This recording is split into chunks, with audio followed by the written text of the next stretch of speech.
జిల్లా హుస్నాబాద్ పట్టణంలోని అంబేద్కర్ చౌరస్తాలో బీఆర్ఎస్ పార్టీ ఆధ్వర్యంలో ధర్నా రాస్తారోకో నిర్వహించారు. మాజీ సీఎం కేసీఆర్పై ప్రస్తుత సీఎం రేవంత్ రెడ్డి చేసిన అనుచిత వ్యాఖ్యలకు నిరసనగా సీఎం రేవంత్ రెడ్డి ఫ్లెక్సీలను దహనం చేశారు. హుస్నాబాద్ బీఆర్ఎస్ నాయకులు తెలంగాణ రాష్ట్రాన్ని తెచ్చి 10 సంవత్సరాల్లో అభివృద్ధి పథంలో నడిపించిన మాజీ సీఎం చంద్రశేఖరరావుపై సీఎం రేవంత్ రెడ్డి ఇష్టానుసారంగా మాట్లాడడం సరికాదన్నారు. సుదీర్ఘ రాజకీయ అనుభవం ఉండి తెలంగాణను దేశంలోనే నెంబర్ 1గా నిలిపిన మాజీ సీఎంను రేవంత్ రెడ్డి ఇష్టానుసారంగా మాట్లాడటం ఎంతవరకు సమంజసమని ప్రశ్నించారు. కాంగ్రెస్ పార్టీ అధికారంలోకి వచ్చి సీఎం కాగానే రేవంత్ రెడ్డిలో అహం బాగా పెరిగిందని, ఇదంతా రాష్ట్ర ప్రజలందరూ గమనిస్తున్నారని, భవిష్యత్తులో ఇటువంటి వ్యాఖ్యలు మానుకోకుంటే ప్రజలు బీఆర్ఎస్ పార్టీ కార్యకర్తలు తగిన గుణపాఠం చెప్తారని హెచ్చరించారు.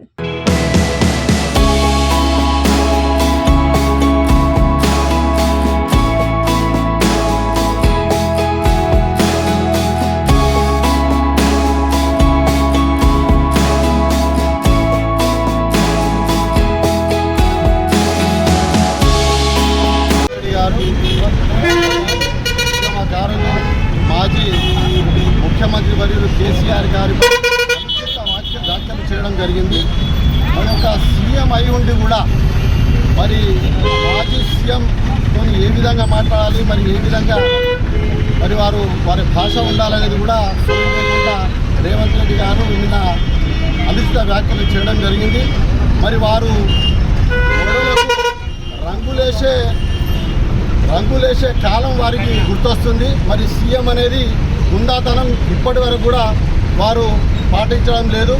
మరి నిన్న ప్రొద్దున ప్రియతమ నాయకులు బీజేపీ నాయకులు వెంకయ్య నాయుడు గారు చెప్పడం జరిగింది, సీఎం అన్నప్పుడు ఒక హుందాతనంగా మెదలాలి, మరి ఏది మాట్లాడినా కూడా ఒక హుందాగా ఉండాలని చెప్పడం. సాయంత్రం వచ్చి ఒక రంగులేసిన కాలం అనేది గుర్తొచ్చింది కాబట్టి మరి అదే విధంగా మాట్లాడడం జరుగుతుంది.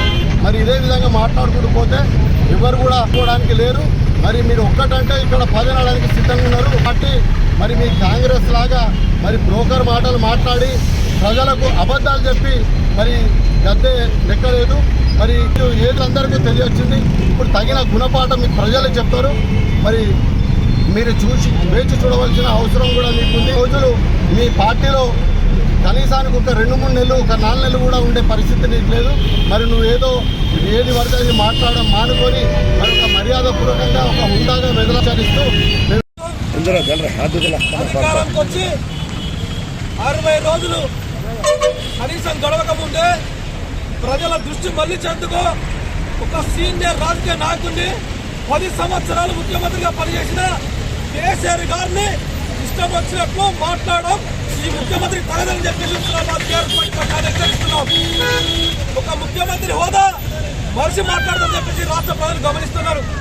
ఒక ముఖ్యమంత్రిగా ఉండి ఇవాళ అనుసరమైన వాక్యాలు చేయడం ఇలా మేధావులు గమనిస్తున్నారు, ఉద్యోగస్తులు గమనిస్తున్నారు, రైతులు గమనిస్తున్నారు.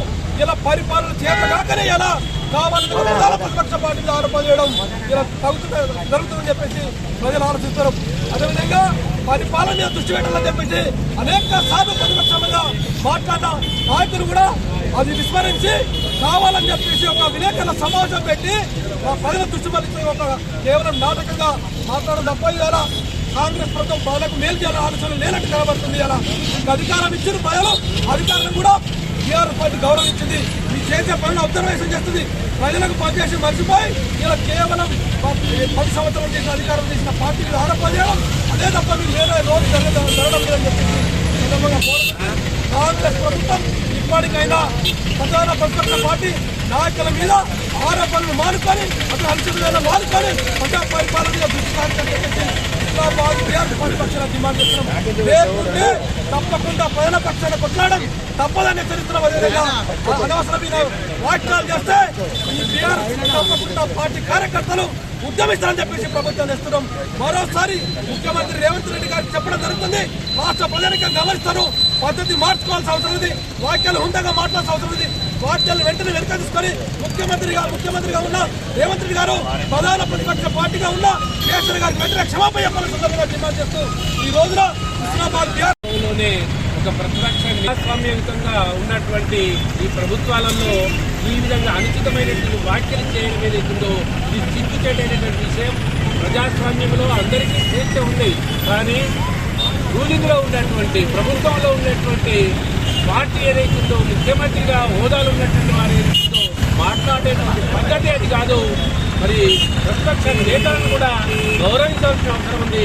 అలాంటిది మరి ప్రతిపక్షంలో ఉన్నటువంటి వాళ్ళు మరి రూలింగ్ లో ఉన్నటువంటి ప్రభుత్వం చేసినటువంటి తప్పిదాలను కావచ్చు, వారి హామీలను కావచ్చు, ఎప్పటికప్పుడు ఎండగట్టేటువంటి పద్ధతి మరి ప్రతిపక్షానికి ఉంటుంది. దానికి ఓపిక లేకుండా ప్రతిపక్షం మాట్లాడుతున్నటువంటి విషయాలను వినకుండా తొందరపాటులో ఇష్టం వచ్చినట్టు మాట్లాడడం, అనుచిత వ్యాఖ్యలు చేయడం అనేటువంటిది సిగ్గుచేటటువంటి విషయం. కనుక ఇప్పటికైనా మరి మీరు ముఖ్యమంత్రిగా హోదాలో ఉన్నటువంటి వారు మరి ఈ విధమైనటువంటి పదజాలాన్ని వాడకుండా కేవలం మరి ఒక పద్ధతిలో మీరు రూలింగ్ లో ఉన్నటువంటి వాళ్ళు ప్రజలను మభ్యపెట్టేటువంటి పద్ధతిలో కాకుండా ప్రజాస్వామ్యంలో ప్రభుత్వ ఈ ప్రతిపక్షాన్ని కూడా గౌరవిస్తూ మరి ప్రతిపక్ష నాయకులను కూడా గౌరవిస్తూ మరి మాట్లాడవలసిన అవసరం ఉంది. అది మరితే అది ఆ పద్ధతిని తుంగలో తొక్కి మరి ఇష్టం ఉన్నట్టు మాట్లాడడం. మరి 2 ఏళ్ల కింద ప్రతిపక్షంలో ఉన్నాం కాబట్టి ఈ విధంగా ఇంకా మేము ప్రతిపక్షంలో ఉన్నామని చెప్పి మాట్లాడుతున్నారా, మరి మర్చిపోయి మాట్లాడుతున్నారా? మరి ఇది సరైనటువంటి పద్ధతి కాదు.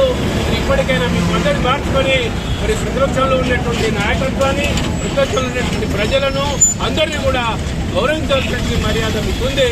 ఆ విధంగానే ఎదుర్కోవాలని చెప్పి కోరుతా ఉన్నాం. మరి మీరు చేసినటువంటి నియోజకవర్గంలో ఉండేటువంటి హుస్నాబాద్ పట్టణంలో టీఆర్ఎస్ పార్టీ పక్షాన మీ మాటలను ఖండిస్తూ నిరసన తెలియజేస్తూ ఈ కార్యక్రమాన్ని నిర్వహించాం. ఈ కార్యక్రమానికి ఇచ్చినటువంటి ప్రజాప్రతినిధులు, పార్టీ శ్రేణులందరికీ కూడా పేరు పేరున కృతజ్ఞతలు తెలుపుతుంది.